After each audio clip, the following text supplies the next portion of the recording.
you to keep these words in your mind. I will trust in you. I will trust in God, even when God doesn't seem to part the waters or move mountains in our lives. I will trust in you. Lots of times, as a pastor, I hear people say to me, I don't understand why this is happening to me. Or, I don't understand why this is happening in our world. Or, did you hear what the president said now? What's that all about? God only knows. I really don't know what's up with that. But God is always up to something. And we just have to keep our eyes on God and not on the situation. You hear what I'm saying? Does that make sense to you? Last week, we said that it's keeping our focus, knowing where to look, that's so important in our lives. Because when we look to God, we can find hope. When we look at the situation or we keep our eyes on us, calamity is going to follow, especially if you're having a tough time. Right? Especially. Which goes right into this text for this week. I was shocked to discover that we were back in Mark 6 with the lectionary. But I thought, oh, for Labor Day weekend, this is pretty good. So somebody else had a better idea than I did. Imagine that. Right? Imagine that. But if you remember, we have already studied this text in Mark's story. And so right after Jesus says to the disciples, you've been up to a lot of good stuff.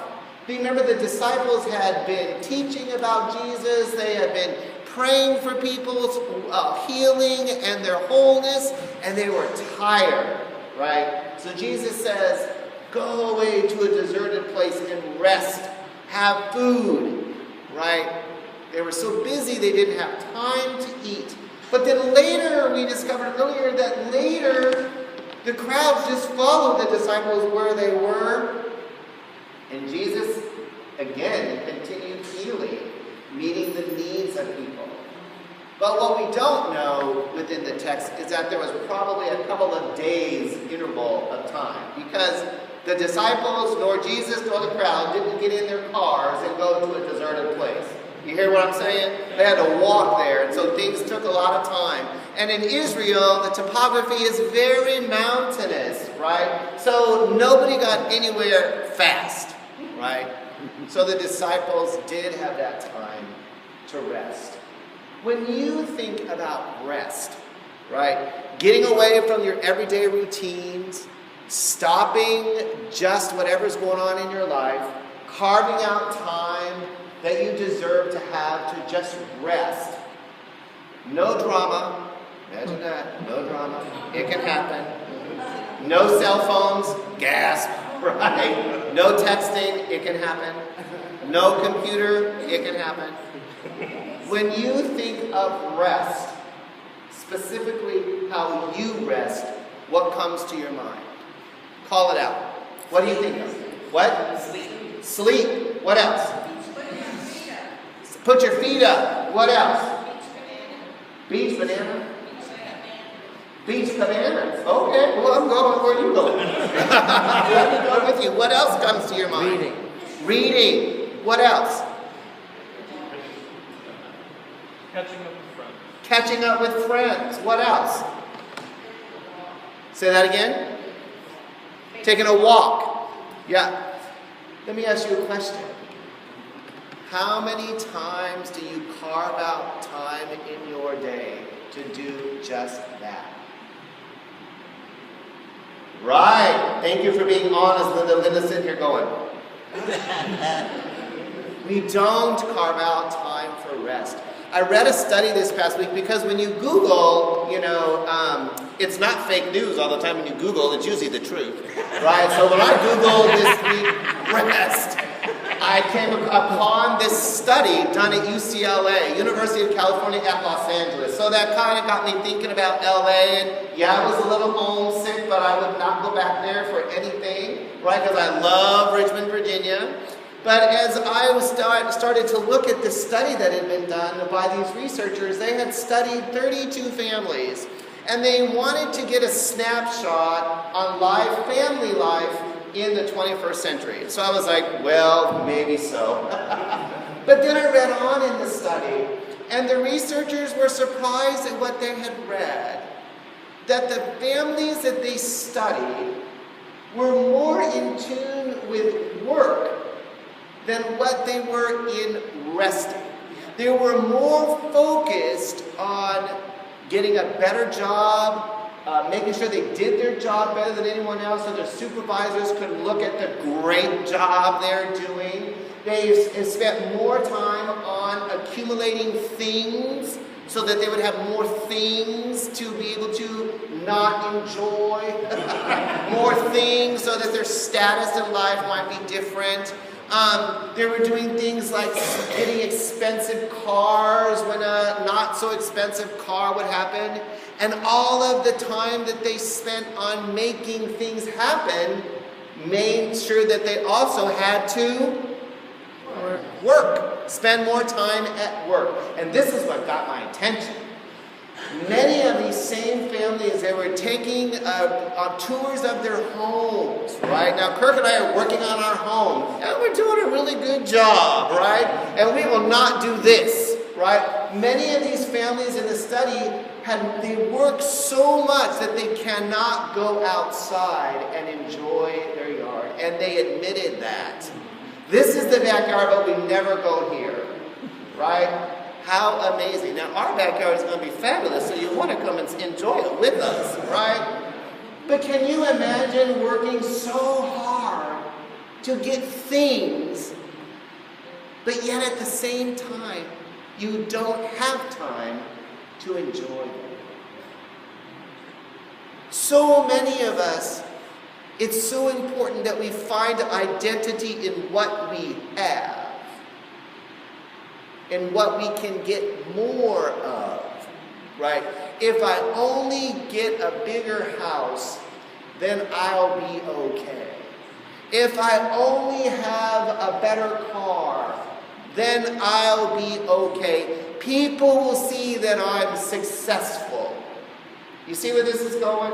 If I only wear designer clothes, well, then people will see that I'm successful and that I have purpose. And my hunch is that none of those things that you can accumulate, if you cannot enjoy them, absolutely none of those things will bring you fulfillment and happiness, because you get stuck in the thinking that it's all about bigger and better. And you fail when you get into that trap of bigger and better and more. You fail to see the blessings that God is putting in your life right here and now. And sometimes those blessings are not more, but it's an inner peace that comes when you stop long enough to take care of yourself. I would say that Sabbath rest is what Jesus was talking to the disciples about. A rest that comes from a regular routine of carving out time in your world to simply be. To simply be. Imagine that. Many of us can't imagine what that simply be is all about, because we have become accustomed to putting more in our day, more work, more to keep up, more to accumulate, that we lose ourselves in the process of gathering more. And that's a tricky place to be. I have to admit, I am guilty of that. Of thinking, oh yeah, sure, I can be the pastor of a church, I can be in a relationship, I can still want to make a difference in people's lives, I can do denominational work, oh yeah, I can be active in our community, and I can have a social life. You see what's happening?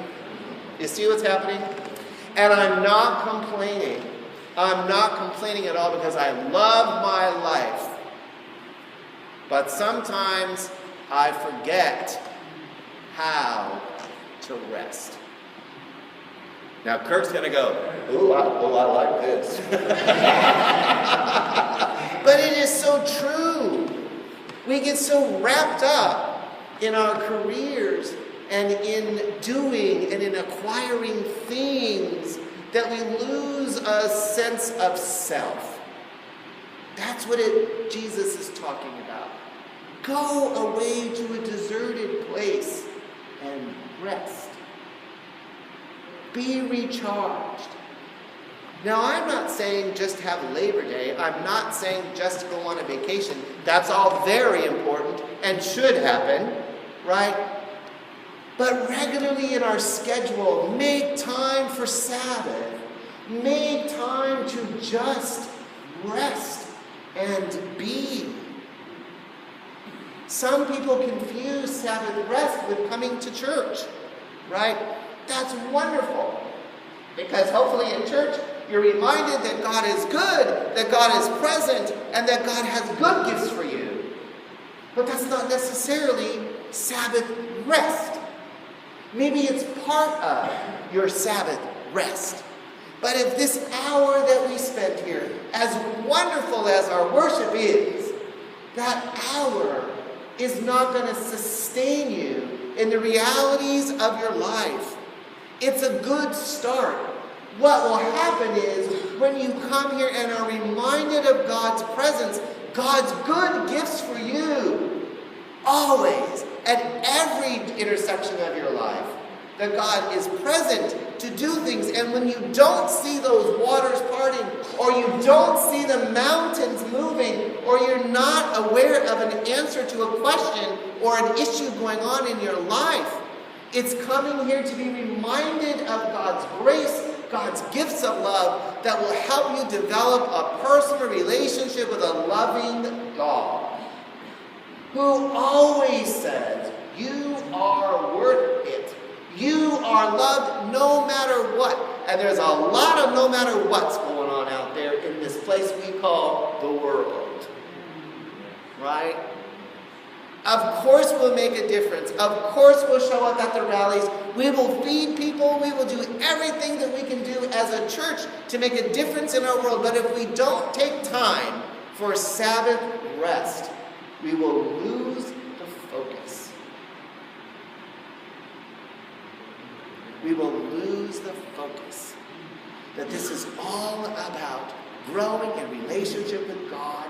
And how can we give this gift of God away to others? That's why we bring in shoes. That's why we bring in school supplies.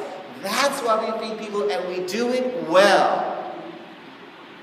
And what I'm suggesting is as we do all of these things, that instead of accumulating more, that we take time for Sabbath rest so that we don't yell and scream at our job when somebody asks us a question that we just can't take on anymore. You ever do that? When you are so frustrated that you have been going and running from thing to thing because you felt like you have to do so much that you lose perspective, right? Or when instead of taking a day off, you accept that one more responsibility and say yes, when no is a complete sentence. It is okay to say, no, I can't. I need to rest today. I need Sabbath today. And you know what I found out? When you have enough courage to say no, there will always be somebody else that will step in your place. Because God is going to make sure that what we need to have happen, happens. We saw it this week. I was tired, and I sent a message. Help! And I titled that message, A Plea for Help. And the board got it. The board got it. And they made sure that people came to church to help. Now, some of them thought I had lost my mind. And that's probably true. Right? But there comes a time when we can be so overwhelmed with life that we cannot take one more responsibility, one more thing. and it is okay to ask for help. Psalm 23 came to my mind this week. God is my shepherd. I shall want nothing more. And I started thinking about that. God is my shepherd. So the shepherd leads the flock, leads the sheep. The shepherd cares for the sheep. The shepherd gives the sheep what they need. And the caring for the sheep is never late, but always on time. God is always on time to care for our needs. And that imagery is powerful, isn't it? God is my shepherd. The second part, I shall want no more. Can we be a people that will rest in the knowledge that in God's shepherding us, that whatever we have is enough?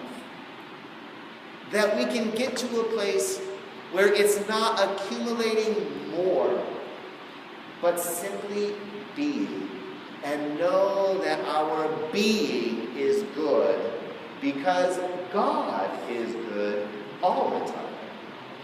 What do we say? All the time. God is good. Can we rest in that truth?